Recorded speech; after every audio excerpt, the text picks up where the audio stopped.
Procedural environments in games are boring. No one wants to enter 1,000 buildings that all look the same. This is a response I get sometimes when I share details about my procedural city where every building can be entered, and here's why it's wrong.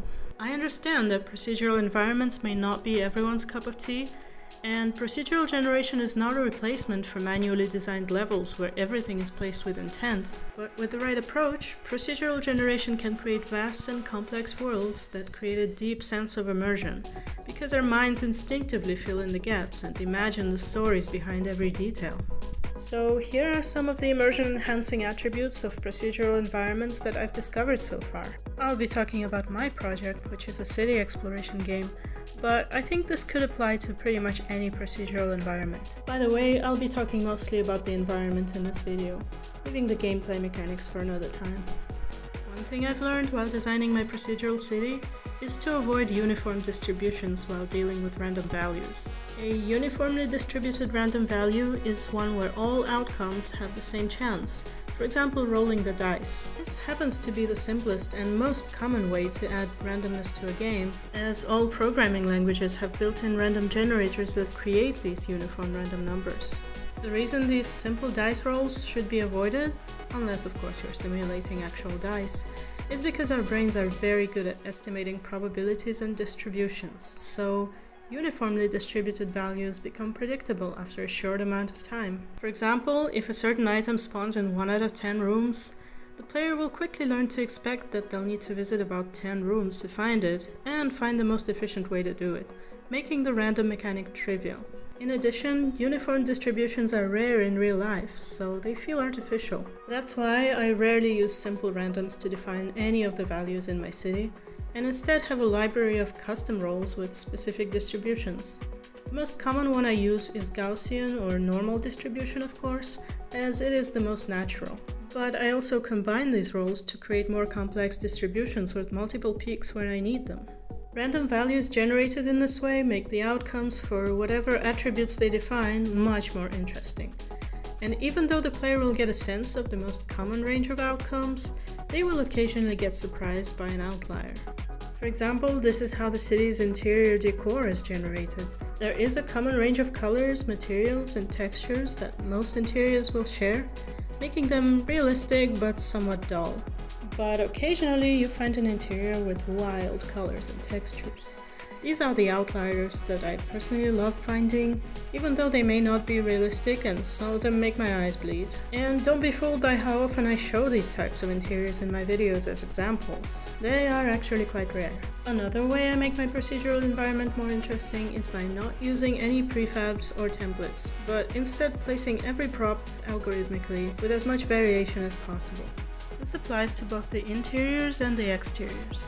The buildings aren't pre-made either, they're all constructed from parts. And the interior items don't have any preset spawn points either, their placements are entirely up to the algorithm. There are of course some limitations to such placements, like the fact that my generator only works with axis-aligned rectangles, but other than that, any object can spawn anywhere within its allocated space, so a particular combination of objects or furniture items will rarely repeat. This may seem insignificant, but again our brains are very good at recognizing things we've seen before, so any layout that is overly similar to another will feel like a place you've already been to.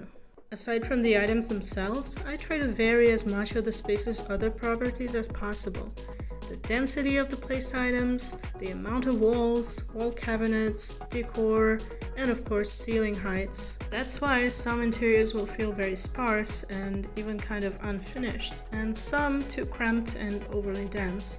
This is intentional. I also vary the exteriors as much as I can. There are blocks of different types and layouts, parks and ponds, and each district has its own vegetation and other properties. As for the heights, there are currently 3 types of blocks that transition smoothly into one another: low-rise, high-rise, and skyscraper districts. But all that aside, I think the most important way to make procedural environments engaging and encourage exploration is by constantly and gently guiding the player towards something worth discovering, and not just expecting them to visit hundreds of unremarkable locations. There are currently environmental points of interest, such as spaces of rare types and quality levels, and I try to make sure their locations are well telegraphed from afar.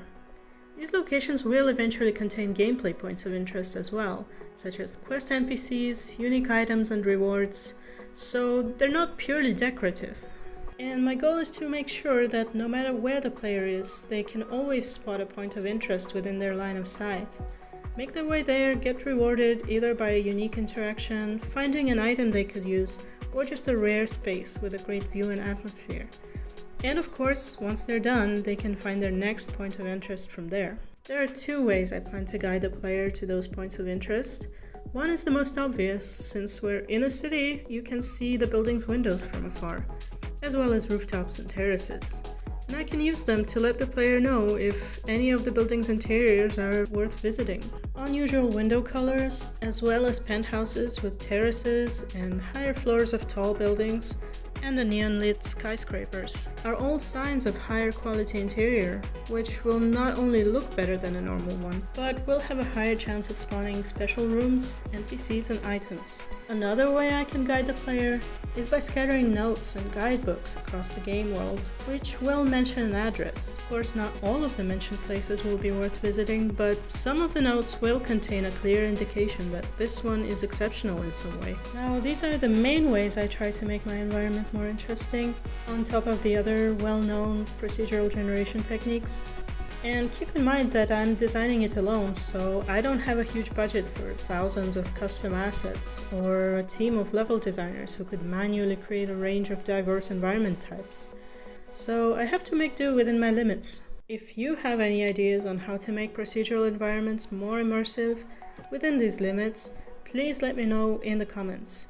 I've already gotten tons of useful feedback from you guys, and I'm excited to hear more. Stay creative.